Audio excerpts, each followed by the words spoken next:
अभी के समय मैक्सिमम लोगों क्रेडिट कार्ड का नीड होते हैं और क्रेडिट कार्ड के बारे में जब भी बात करते हैं तब बहुत सारा क्रेडिट कार्ड ऑलरेडी मार्केट पे एग्जिस्ट करते हैं, ऑलरेडी मार्केट पे अवेलेबल है। मैक्सिमम बैंक्स अपना अपना खुद का क्रेडिट कार्ड वो प्रोवाइड कर रहे हैं, चाहे वो प्राइवेट सेक्टर बैंक चाहे वो पब्लिक सेक्टर बैंक, हर कोई बैंक अपना अपना खुद का क्रेडिट कार्ड प्रोवाइड करते हैं। ऐसा बहुत सारा बैंक का नाम सामने आता है जो अपना अपना खुद का क्रेडिट कार्ड प्रोवाइड करते हैं। लेकिन इसी जगह पे अगर बात करते हैं कि कौन सा बैंक का क्रेडिट कार्ड आखिर में बेस्ट है, कौन से बैंक का क्रेडिट कार्ड आखिर में आपको लेना चाहिए ताकि आपको ज़्यादा से ज़्यादा बेनिफिट मिल जाए। अक्सर मेरा वीडियो का मेन मोटिव ही रहता है बेस्ट से बेस्ट क्रेडिट कार्ड आपके सामने ले आने के लिए, बेस्ट क्रेडिट कार्ड कौन है वो आपको बताने के लिए।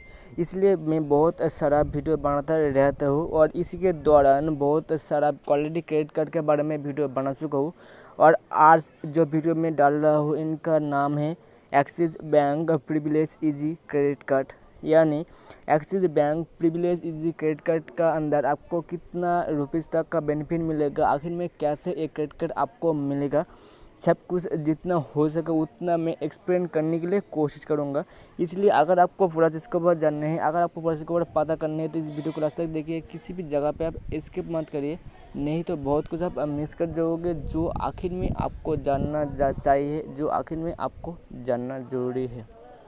So friends, Ronal real take अगर बात करें axis bank privilege easy credit card का तो सबसे पहले नंबर पे आता है एलिजिबिलिटी एंड डॉक्यूमेंटेशन। यानी Axis bank privilege easy credit card लेने के लिए कौन से डॉक्यूमेंट्स आखिर में आपको चाहिए, कौन से डॉक्यूमेंट्स आखिर में आपको प्रोवाइड करना होगा ताकि आपको Axis bank privilege easy credit card easily मिल जाए। तो इसी जगह पे अगर बात करते हैं Axis bank privilege easy credit card, तो Axis bank privilege easy credit card लेने के लिए कोई भी डॉक्यूमेंट्स का ज़रूरत नहीं होगा। जी हाँ, कोई भी डॉक्यूमेंट्स का नीड नहीं है क्योंकि axis bank privilege easy credit card FD base का एक ही क्रेडिट कार्ड है। यानी अगर आप फिक्स्ड डिपॉजिट करते हो एक्सिस बैंक का अंदर तो आपको एक क्रेडिट कार्ड मिल सकते। और अगर आपका फिक्स डिपॉजिट अमाउंट रहते हैं मिनिमम 65,000 से लेकर मैक्सिमम 25 लाख रुपीज़ तक, आप अगर एफडी कर पाते हो तो Axis bank privilege credit card को आप ले सकते हो। लेकिन एक बात और ध्यान रखना, अगर आपका उम्र 18 साल से नीचे है तो इस क्रेडिट कार्ड को आपको नहीं मिलेगा, एक क्रेडिट कार्ड आप नहीं ले सकते। वही जगह पर अगर बात करें axis bank privilege easy credit card का फीस एंड चार्जेस, यानी Axis bank privilege easy credit card लेने के लिए आपको आखिर में कौन सा फीस पेमेंट करना होगा, आखिर में कितना चार्जेस आपको पेमेंट करना होगा। क्योंकि मैक्सिमम क्रेडिट कार्ड का अंदर ही मेन दिक्कत होती है कि आखिर में उनका फीस एंड चार्जेस क्या है वो आप लोगों को पता नहीं होते हैं। और बाद में जब भी आपको पता चलते हैं तब आप सोचते हो कि आखिर में एक क्रेडिट कार्ड में क्यों लिया, क्योंकि बहुत सारा क्रेडिट कार्ड का नाम सामने आता है जहाँ पे फीस एंड चार्जेस बहुत ज़्यादा हाई है एज़ कम्पेयर टू दूसरा कार्ड, जो आखिर में आपको लेना उतना ज़्यादा ज़रूरी नहीं होते हैं, बट आपके लिए उतना ज़्यादा फ़ायदेमंद वो साबित नहीं होता है क्योंकि फीस एंड चार्जेस भी आपको भरना होते हैं। और बैंक का अपना अपना खुद के रूल्स है जहाँ पे आपको भी फीस एंड चार्जेस भरना होगा, जो उनके रूल्स है, रूल्स के खिलाफ तो आप नहीं जा सकते। इसलिए फीस एंड चार्जेस को आपको जानना होगा सबसे पहले अगर आप Axis bank privilege credit card लेते हो तो इस जगह अगर बात करें axis bank privilege easy credit card का फीस एंड चार्जेस के बारे में, तो सबसे पहले नंबर पर आते हैं ज्वाइनिंग फीस। यानी जब भी आप Axis bank privilege easy credit card को इशू करवाते हो, यानी फिक्स्ड डिपॉजिट करके जब भी आप लेते हो तब आपको कितना रुपये चार्ज देना होगा।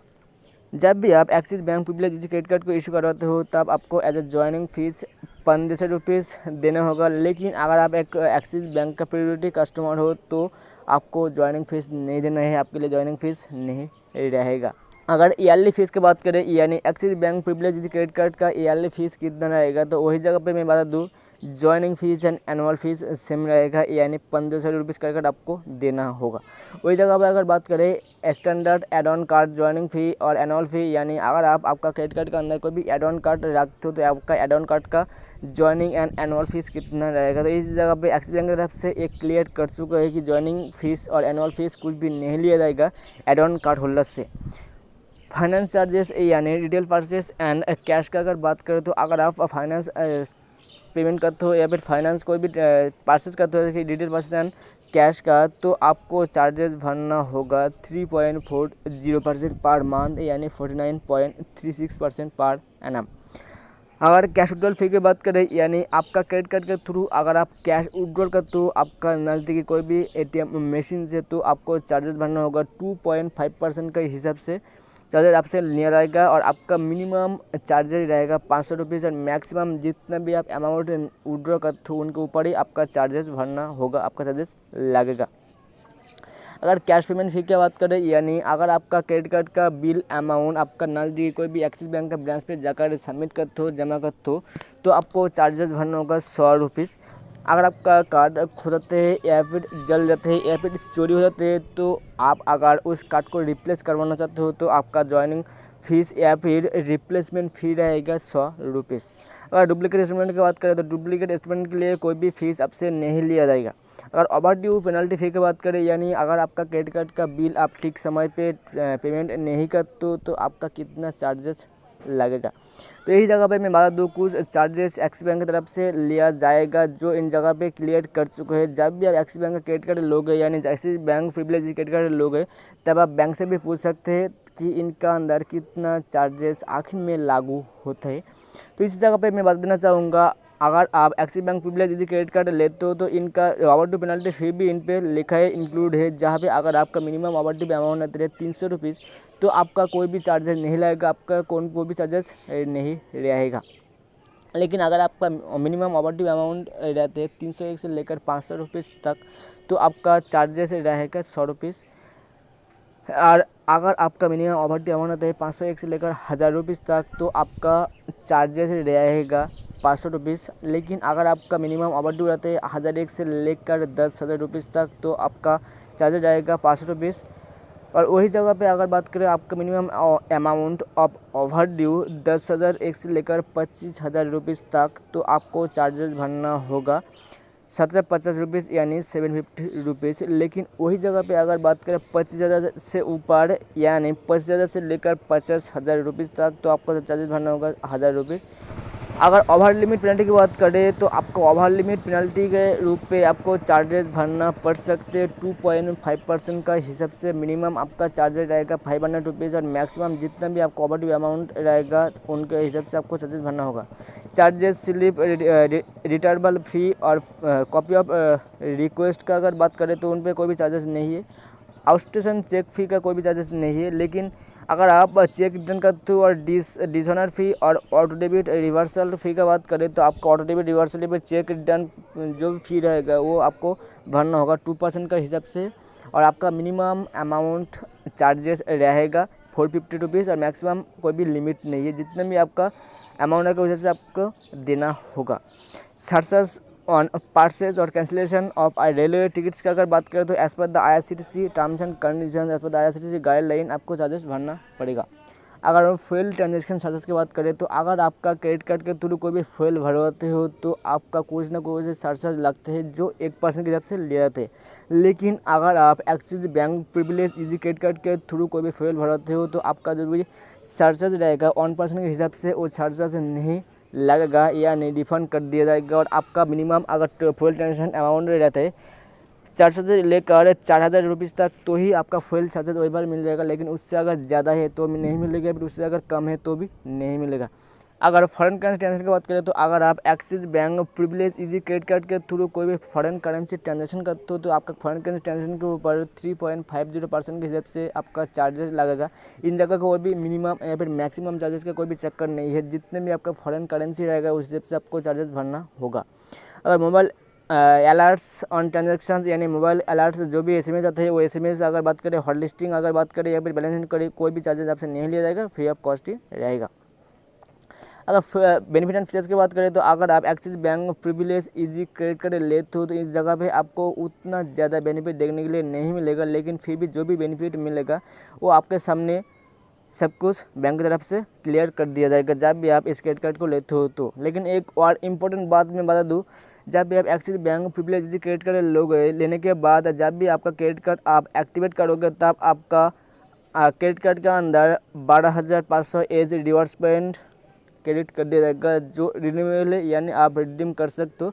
5,000 कार्ड कोई भी ट्रैवल वाउचर पे आप रिडीम कर सकते हो। लेकिन जब भी आपका क्रेडिट कार्ड एक्टिवेट होगा, एक्टिवेट होने के विदिन 60 डेज जब भी आप मिनिमम 3 ट्रांजेक्शन करोगे तभी आपको मिलेगा। लेकिन अगर आप नहीं करते हो तो कोई भी रिवॉर्ड्स पॉइंट आपको देखने के लिए नहीं मिलेगा। अगर दूसरे बेनिफिट की बात करें तो आपका एनुअल बेनिफिट आपको 3,000 रिवॉर्ड्स पॉइंट्स आपको देखने के लिए मिलेगा जब भी आपका एक्सिस बैंक क्रेडिट कार्ड को रिन्यूड करते हो तब। अगर एयरपोर्ट लॉन्च एक्सेस की बात करें तो अगर आप Axis bank privilege easy credit card लेते हो तब आपको आपका Axis bank privilege easy credit card के अंदर per quarter total 2 complimentary lounge access मिल जाएगा डोमेस्टिक फ्लाइट पे, यानी इंडिया के अंदर अगर आप कोई भी फ्लाइट पे ट्रैवल करते हो तो आपको पर quarter 2 card complimentary lounge access देखने के लिए मिलेगा। अगर मेरा ओपिनियन अगर बात करें तो अगर आप Axis bank privilege easy credit card लेना चाहते हो तो ले सकते हो, लेकिन as per my opinion Axis bank privilege easy credit card उतना भी ज़्यादा बेनिफिट प्रोवाइड नहीं कर रहा है जितना इनकी तरफ से कहा जा रहा है। क्योंकि axis bank privilege easy credit card एक एफडी बेस का अकाउंट का क्रेडिट कार्ड है, यानी अगर आप फिक्स्ड डिपॉजिट करते हो तो ही आपको Axis bank privilege easy credit card मिलेगा। लेकिन अगर आप फिक्स डिपॉजिट नहीं करते हो तो आपको नहीं मिलेगा। लेकिन वही जगह पे अगर बात करें दूसरे क्रेडिट कार्ड का तो दूसरा बहुत सारा क्रेडिट कार्ड आपको देने के लिए मिलेगा जो भी आपको एफडी बेस पे ही मिलेगा, लेकिन उनके भी कोई भी एनुअल फीस कोई भी ज्वाइनिंग फीस नहीं है। उन ऊपर से आपको उनके ऊपर बहुत सारा बेनिफिट आपको देने के लिए मिलेगा जो axis bank privilege easy credit card के अंदर नहीं मिल रहा है। अगर बात करें axis bank privilege easy credit card का और चीज़ के बारे में, यानी अगर आप Axis bank privilege easy credit card लेते हो तो इनके अंदर आपको ज्वाइनिंग फीस एनुअल फीस बहुत ज़्यादा हाई एज़ कम्पेयर टू दूसरा कार्ड, जहाँ पे इन पे आपको ज्वाइनिंग फीस सिर्फ लग रहे हैं 1,500 रुपीज़। हालांकि ये बात अलग है कि अगर आप एक एक्सिस बैंक का प्रायोरिटी कस्टमर हो तो आपको इस ज्वाइनिंग फीस नहीं देना होगा, आपके लिए वही है। हो सकते हैं आप एक्सिस बैंक का एक प्रायोरिटी कस्टमर हो, लेकिन अगर आप एक्सिस बैंक का प्रायोरिटी कस्टमर नहीं हो तो आपको चार्जेस देना होगा 1,500 रुपीज़, जो बहुत ज़्यादा हाई है as compare to Axis Bank का दूसरा वेरिएंट क्रेडिट कार्ड या फिर दूसरा बैंक का क्रेडिट कार्ड जहाँ पे ICICI बैंक भी शामिल है, HDFC बैंक भी शामिल है। लेकिन एक्सिस बैंक का इस क्रेडिट कार्ड के लिए सिर्फ 1,500 रुपीज़ देना मेरे हिसाब से ठीक नहीं है। ऊपर से जो भी चार्जेस आपसे लिया जाएगा, जो भी चार्जेस आपको देना होगा उनके ऊपर GST एप्लीकेबल होगा, यानी उनके ऊपर GST भी आपको देना होगा। यानी 1,500 रुपीज़ आपका क्रेडिट कार्ड का फी हो सकते हैं, इनके ऊपर GST भी लग जाए, लगने के बाद 1,500 जगह वो 2,000 रुपीज़ भी हो जाए। इसलिए axis bank privilege credit card उतना भी ज़्यादा फायदेमंद आपके लिए साबित नहीं हो रहा है मेरे हिसाब से। लेकिन अगर आप चाहते हो तो आप ले सकते हो। अगर आप सोच रहे हो कि नहीं मैं लूँगा, मेरे हिसाब से ये ठीक है। और 65,000 रुपीज़ फिक्स डिपॉजिट करना मेरे लिए उतना ज़्यादा बड़ी बात नहीं है, मैं कर सकता हूँ। या फिर 2.5 लाख रुपीज़ फिक्स डिपॉजिट मैं कर सकता हूँ, मेरे लिए उतना बड़ी बात नहीं है, तो आप ले सकते हो। लेकिन अगर आपके लिए ये बहुत ज़्यादा मायने रखता है, यानी हो सकता है कि आपके पास इतना पैसा नहीं होगा या फिर आपके लिए ये इम्पॉसिबल है कि आप 65,000 या फिर 25 लाख रुपीज़ एफडी करो सिर्फ axis bank privilege credit card लेने के लिए, जहाँ पे आपको उतना भी ज़्यादा बेनिफिट नहीं मिल रहा है जो आखिर में एक्सिस बैंक की तरफ से ये कहा जा रहा है। बाकी आपके ऊपर डिपेंड करते हैं। अगर आप चाहते हो तो आप ले सकते हो, अगर आप नहीं चाहते तो आप नहीं भी ले सकते हो। क्योंकि मेरे जो ओपिनियन था मैं ऑलरेडी बता दिया कि मेरे हिसाब से ये क्रेडिट कार्ड लेना उतना ज़्यादा सही नहीं होगा। बाकी आप देखिए, अगर आप चाहते हो तो ले सकते हो, मैं कुछ नहीं कह सकता क्योंकि हर वीडियो पे मैं एक ही चीज़ कहता हूँ, मेरा सिर्फ और सिर्फ काम है आपको डिटेल्स बताना, मेरा सिर्फ और सिर्फ काम है ऑफर्स बताना, यानी कौन सा क्रेडिट कार्ड आपके लिए बेस्ट रहेगा, कौन सा क्रेडिट कार्ड आपको बहुत ज़्यादा बेनिफिट मिल रहा है या फिर कौन सा credit card best service provide कर रहा है। सिर्फ और सिर्फ इनके ऊपर इन्फॉर्मेशन देना, ना कि मैं सजेस्ट कर दूँ कि इस क्रेडिट कार्ड को आप लीजिए, इस क्रेडिट कार्ड के अंदर बहुत ज़्यादा आपको बेनिफिट मिले हैं। क्योंकि जो भी ओपिनियन मैं देता हूँ, जो भी वीडियो मैं बनाता हूँ, मैं खुद से बनाता हूँ, मुझे कोई भी प्रमोट नहीं करता, यानी कोई भी मुझे नहीं बोलता कि ये वीडियो आप बना दीजिए, मैं आपको इतना दूंगा, ऐसा कुछ वटेवर। इसलिए जो भी मैं वीडियो बनाता हूँ वो मेरा खुद का मन से मैं बनाता हूँ। इसलिए अगर आप चाहते हो तो आप ले सकते हो, क्योंकि जो भी क्रेडिट कार्ड आप लोगे, जो भी फीस आप पेमेंट करोगे वो आपका खुद का फीस रहेगा, आपका खुद का पैसा रहेगा। मैं कोई नहीं होता आपको ये बताने वाला कि इस क्रेडिट कार्ड को आप लीजिए, इस क्रेडिट कार्ड को आपको लेना चाहिए, क्योंकि बहुत ज़्यादा बेनिफिट मिल रहा है। क्योंकि ऑल ओवर इंडिया के अंदर आपको 250 से भी ज़्यादा बैंक देखने के लिए मिलेगा, जिनमें से लगभग सारे बैंक के अंदर आपको क्रेडिट कार्ड दिया जाएगा, सारे बैंक के अंदर आपको क्रेडिट कार्ड देखने के लिए मिलेगा। लेकिन वही जगह पे अगर बात करें axis bank privilege credit card जो बहुत ज़्यादा अच्छा तो नहीं कहूँगा, क्योंकि इन पे उतना ज़्यादा आपको बेनिफिट नहीं मिल रहा है, उतना ज़्यादा अच्छा खासा सर्विस इन पे नहीं मिल रहा है। बाकी आप देखिए, अगर आप चाहते हो तो आप ले सकते हो, बाकी आपके ऊपर डिपेंड करते हैं। तो जितने डिटेल्स जितने अपडेट मैं इस वीडियो पे बताने के लिए कोशिश किया, जो आशा करते हैं जरूर मेरे वीडियो में एक्सप्लेन किया थोड़ा हेल्पफुल हो। अगर प्लीज़ लाइक कमेंट शेयर करना मत भूले। So thanks for video.